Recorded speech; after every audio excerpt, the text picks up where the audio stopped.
बड़ी न्यूज है कि क्या पृथ्वी से पुरुष खत्म हो जाएंगे और क्या सिर्फ महिलाएं बचेंगी। अब आप पूछेंगे सर शुभ शुभ बोलो, ऐसा क्यों कह रहे हो। वैज्ञानिकों का कहना है कि जो वाई क्रोमोसोम है जिसकी वजह से ये पता चलता है कि ये व्यक्ति पुरुष बनेगा ये महिला बनेगी, वाई क्रोमोसोम पर संकट आ पड़ा है। अब ये क्रोमोसोम क्या होता है, क्रोमोसोम पर संकट आ गया, ऐसे क्या मतलब है, ये सारी बातें आज के सेशन में डिटेल से हम लोग डील करने वाले हैं। खबर है कि दुनिया में से वाई क्रोमोसोम धीरे धीरे खत्म हो रहा है और अगर वाई क्रोमोसोम जो ये लिंग निर्धारित करता है कि बच्चा पुरुष बनेगा या महिला, अगर वाई क्रोमोसोम ही खत्म हो जाएगा तो क्या आने वाले समय में पुरुष खत्म हो जाएंगे। इसी को लेकर का आज का सेशन है। तो बहुत सी बातें समझनी है कि वाई क्रोमोसोम क्या होता है, कैसे जेंडर डिसाइड होता है, कौन सा वो जीन है SRY, वो जीन क्या है जिसके चलते ये पता चलता है, और किस तरह से पुरुष का निर्माण होता है, कौन से वो हार्मोन्स हैं। सारी बातें आप लोगों को आज के सेशन में थोड़ा सा विज्ञान की चीजें चर्चा के साथ आगे बढ़ेंगे। सुर्खियां दुनिया भर के अखबारों में हैं कि ह्यूमन का वाई क्रोमोसोम विलुप्ति के कगार पर है, लेकिन कुछ जगह पर यह मतलब कहते हैं ना उम्मीद की किरण बाकी है, लेकिन कितनी सही है वो उम्मीद की किरण की, ऐसा है आज के सेशन में चर्चा करने वाले हैं। ठीक है, न्यूज है कि क्या दुनिया वाई क्रोमोसोम्स को धीरे धीरे खो रही है, इसके ऊपर जानकारी है। मैंने जैसा आपसे कहा क्रोमोसोम जानना जरूरी है, तो पहले क्रोमोसोम समझाएंगे, पर थोड़ा सा पहले न्यूज जान लेते हैं। वाई क्रोमोसोम जो कि सेक्स डिटरमाइन करता है ह्यूमन के अंदर और मैमल बेबीज के अंदर, वो धीरे धीरे डीजनरेट हो रहा है और वो कुछ सालों के अंदर खत्म हो जाएगा, ऐसा वैज्ञानिकों का मानना है। अब इसमें फ्यू मिलियन ईयर्स लिखा हुआ है। फ्यू मिलियन ईयर्स में से आप में से कुछ लोग कहेंगे अरे सर अभी तो लाखों साल बची हैं, चिंता की क्या बात है। चिंता की बात ऐसे है क्योंकि इंसान का जो विकास क्रम है ना वो भी लाखों करोड़ों साल पुराना है। तो ऐसे में कोई संतति आई थी और कोई संतति खत्म हो जाएगी, और उस खत्म होने के बीच के ट्रांजिशन फेज में आप और हम भी हैं। ऐसे में 2022 की एक स्टडी जो की गई थी SRY डेफिशिएंट अमामी स्पाइनी रैट के ऊपर, वहां से यह जानकारी निकल कर आई कि साहब ऐसी कोई चीज चल रही है। मैं डिटेल में समझाऊंगा सारी बातें, लेकिन उससे पहले वाई क्रोमोसोम क्या होता है इसके बारे में समझ लेते हैं, और किस तरह से यह सेक्स डिटरमाइनिंग है यह भी हम चर्चा करेंगे। देखिए, वाई क्रोमोसोम सामान्यतया और जो क्रोमोसोम्स हैं उनसे छोटा होता है, यानी एक्स क्रोमोसोम। आपको यह तो जानकारी होगी कि पुरुष के अंदर 46 गुणसूत्र, महिला या पुरुष या व्यक्ति मतलब इंसान में 46 गुणसूत्र पाए जाते हैं, 23 पेयर्स कहा जाता है। उनमें से 22 पेयर यानी कि 44 दोनों में कॉमन है। उसके अलावा दो क्रोमोसोम्स XY के नाम से पाए जाते हैं। XY, XX महिलाओं के लिए और XY पुरुषों के लिए जिम्मेदार होता है। ऐसे में जो वाई क्रोमोसोम है, इस ही क्रोमोसोम के बारे में पता चल रहा है कि ये क्रोमोसोम जो अपने ऊपर SRY जीन रखता है वो जीन धीरे धीरे खत्म हो रहा है। इसके चलते हुए X और Y क्रोमोसोम्स का बनना मुश्किल होगा, एक साथ मिलकर के रहना मुश्किल होगा, और अगर ऐसा मुश्किल हुआ तो धीरे धीरे पुरुष खत्म हो जाएंगे, केवल XX क्रोमोसोम बचेगा यानी महिलाएं बचेंगी। फिर बड़ा सवाल यह बनता है कि साहब केवल महिलाएं बचेंगी तो फिर महिलाओं का भी तो अंत ही हो जाएगा, क्योंकि जनरेशंस आगे कैसे बढ़ेंगी, यानी कि महिलाओं का भी आगे जब संतति ही नहीं बढ़ेंगी तो धीरे धीरे मानव सभ्यता ही खत्म हो जाएगी। क्योंकि महिला और पुरुष का दोनों का पृथ्वी पर होना आवश्यक है, क्योंकि उन्हीं से ही दुनिया आगे बढ़ रही है, अगली पीढ़ियां धरती पर आ रही हैं पुरुषों के अभाव में। तो फिर कई और तर्क देने वाले लोग कहते हैं कि दुनिया में बहुत से ऐसे जीव भी हैं, सरीसृप और कुछ छिपकलियां ऐसी हैं जिनमें केवल मादा ही होती है, और वो मादा ही सेल्फ इंड्यूस्ड तरीके से बेबी को जन्म दे देती है। तो क्या ऐसा संभव है कि धीरे धीरे आने वाले समय में महिलाएं स्वतः ही बिना वाई क्रोमोसोम की आवश्यकता के ही बेबी को जन्म दे देंगी? ये सर्व विज्ञान के गर्भ में छुपी हुई बातें हैं जो कयास के माध्यम से ही सामने आ सकती हैं। लेकिन उससे पहले थोड़ा सा हम क्रोमोसोम के बारे में जान लेते हैं। देखिए, किसी भी व्यक्ति के शरीर में मतलब जनरली कोशिकाओं को दो भागों में बांटा जाता है, प्रोकैरियोटिक और यूकैरियोटिक।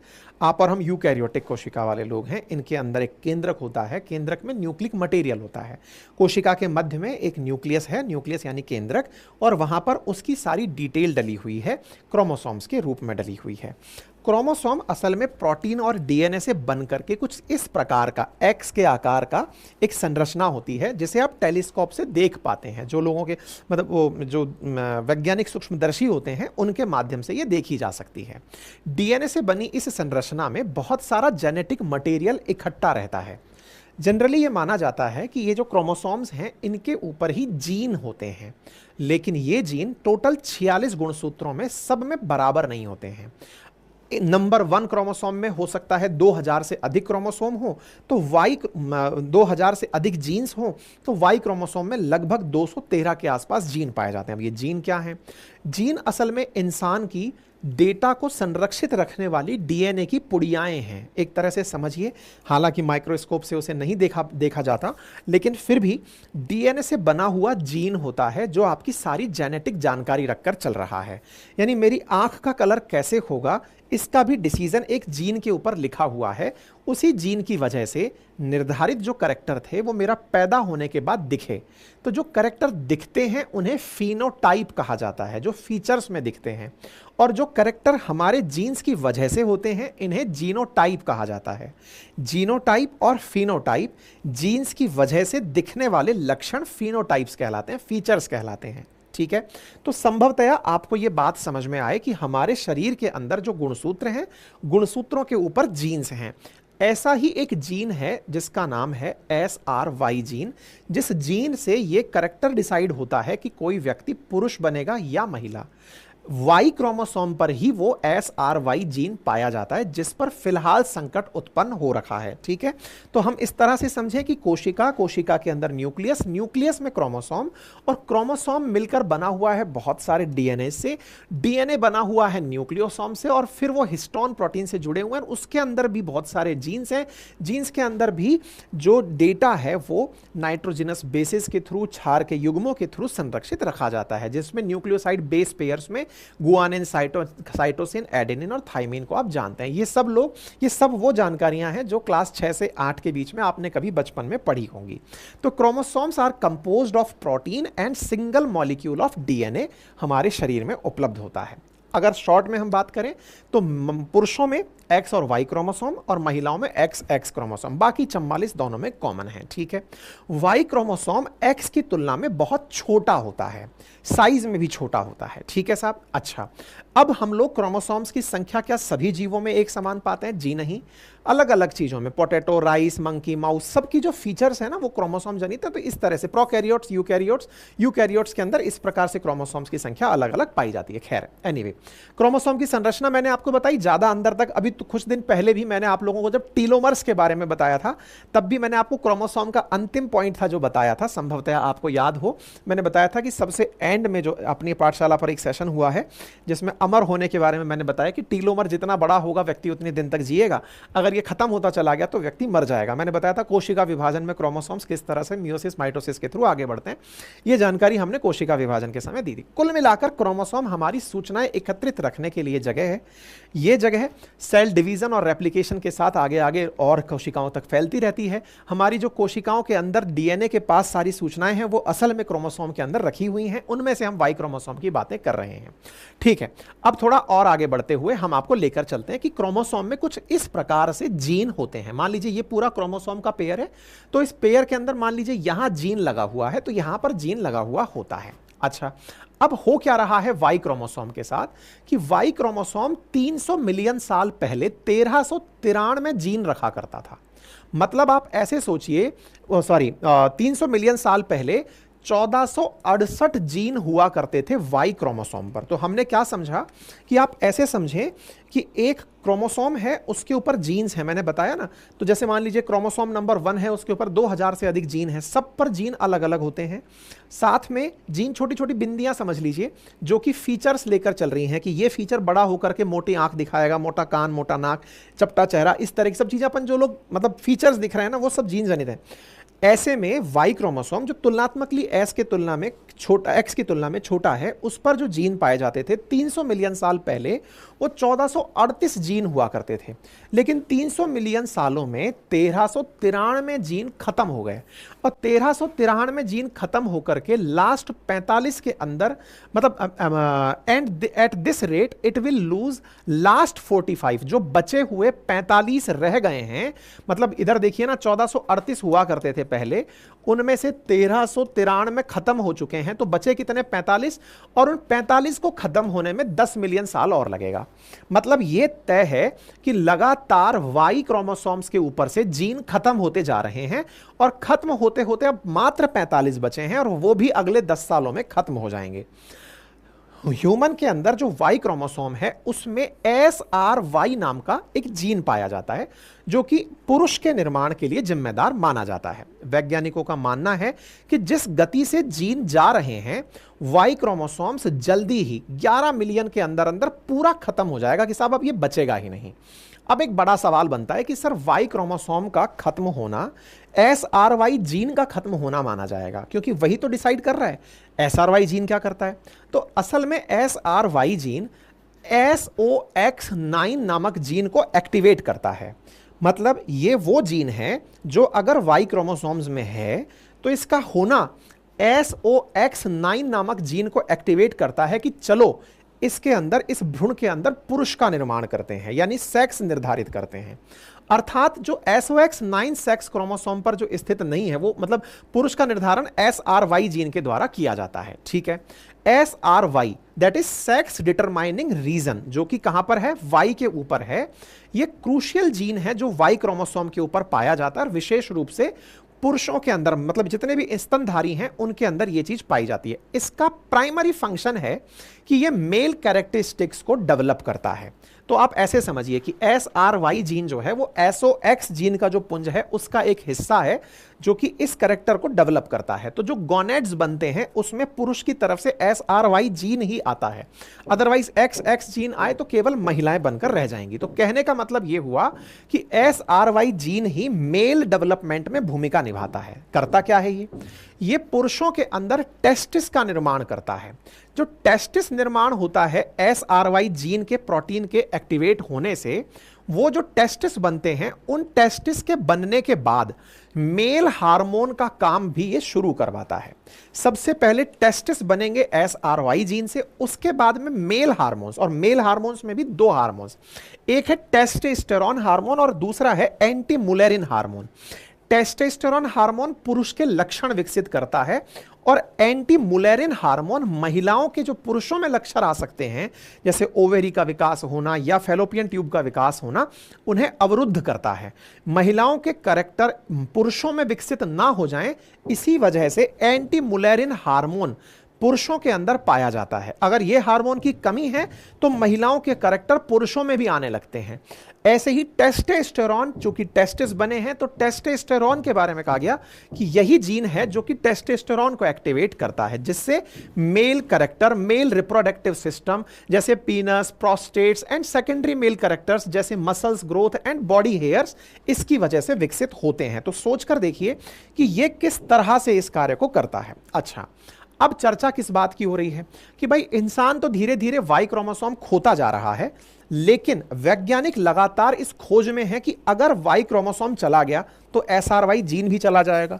क्या कुछ ऐसी प्रोग्रेस दिख रही है क्या कि कुछ और ऐसे जीन डेवलप हो जाएंगे आने वाले टाइम पर जो कि पुरुषों का मतलब भूमिका निभा देंगे? जरूरी नहीं है ना कि यही सेक्स डिटरमाइनिंग जो प्लेस है यही करता रहेगा, कोई और भी हो सकता है। तो बोले ऐसे में उम्मीद जगती है एक स्पाइनी रैट के अंदर, जो कि ह्यूमैनिटी के लिए एक उम्मीद लेकर आया है।